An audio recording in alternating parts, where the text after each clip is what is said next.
Sabe uma coisa curiosa sobre Shakespeare?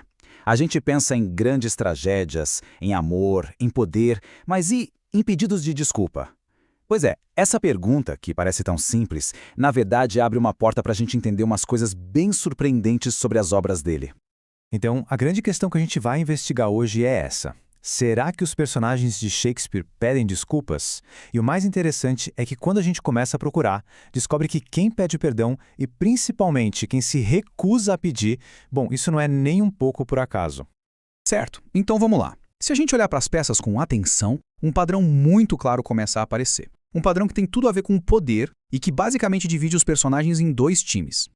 Pega Otelo, por exemplo. De um lado, a gente tem o próprio Otelo, o general, que depois de tudo o que ele faz, busca se redimir, ele pede perdão. Mas e o vilão, o Iago? Ele simplesmente se cala. Ele se recusa a falar, a se explicar, a se arrepender. O contraste é gritante. E esse padrão continua em Rei Lear. O rei, no fundo do poço, quebra o orgulho e pede perdão para a filha, Cordélia. Já os vilões da história, aqueles que causaram toda a desgraça, Edmund, Goneril, Regan, eles morrem sem um pingo de arrependimento. Nada. E só para fechar, em A Tempestade, a mesma coisa. O rei Alonso, que conspirou contra o Próspero, pede desculpas, mas o irmão dele, o Antônio, que usurpou o trono, fica em silêncio até o fim. Fica bem claro, né? Os pedidos de desculpa nas peças de Shakespeare, na maioria das vezes, vêm de quem está no topo, de quem tem poder. E isso leva a gente direto para a próxima pergunta. Por quê? O que está por trás disso? Para tentar entender esse porquê, a gente vai mergulhar fundo numa peça específica que tem um caso de estudo perfeito para isso. O personagem Ângelo, de Medida por Medida. Bom, a história é mais ou menos assim. O Duque de Viena resolve fingir que vai viajar e deixa um cara super rígido, o Ângelo, no comando, com a missão de aplicar a lei de forma implacável. Só que o Duque não vai a lugar nenhum. Ele fica na cidade disfarçado de frade, só de olho em tudo o que vai acontecer. E claro que dá tudo errado. Quando o Ângelo, que se achava perfeito, é desmascarado, a reação dele é, uau, extrema. Ele não só pede perdão, ele diz que prefere a morte à misericórdia. Ele fala, é o que eu mereço, eu imploro por isso. É um pedido de desculpas levado ao limite máximo. E aí que entra uma teoria bem interessante da professora Motoyama que tenta explicar o motivo por trás desses pedidos de desculpa tão dramáticos. A questão é essa. Afinal, por que esses personagens tão poderosos se desculpam de uma forma tão intensa, tão absoluta?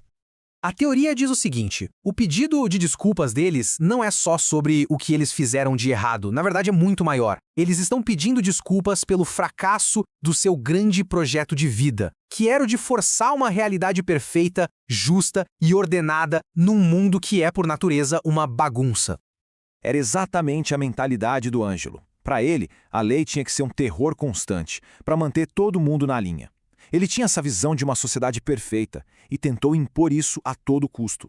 Só que ele esqueceu do principal. A natureza humana é falha, a começar pela dele mesmo. Mas calma, a história não acaba aqui. A análise dessa peça revela uma reviravolta e tanto que nos faz olhar para o verdadeiro herói de um jeito bem diferente.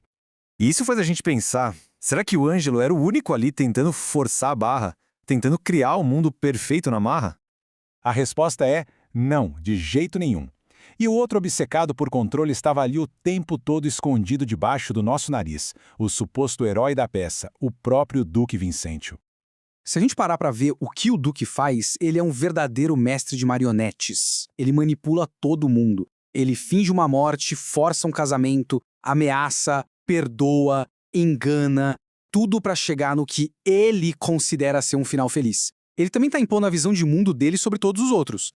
Então, no fim das contas, qual é a grande mensagem da peça? É aí que a gente chega no verdadeiro coração da história, a bagunça que é ser humano. No fundo, a peça é um grande questionamento sobre essa mania de tentar controlar as pessoas, de tentar encaixar o comportamento humano, que é imprevisível, fraco, confuso, em caixinhas, seja com leis super rígidas ou com um poder tirânico e manipulador. É exatamente por isso que, Medida por Medida, é o que os críticos chamam de peça-problema. Ela até tem uma carinha de comédia, mas o recheio é bem sombrio. Ela mexe com questões morais super complexas e deixa um gosto meio amargo no final. E a peça nos deixa com essa pergunta no ar, pra gente pensar. Quando essa busca pela justiça perfeita dá errado, o que sobra? Não tem resposta fácil. A gente fica ali confrontado com essa eterna briga entre a nossa vontade de ordem e a realidade caótica do ser humano.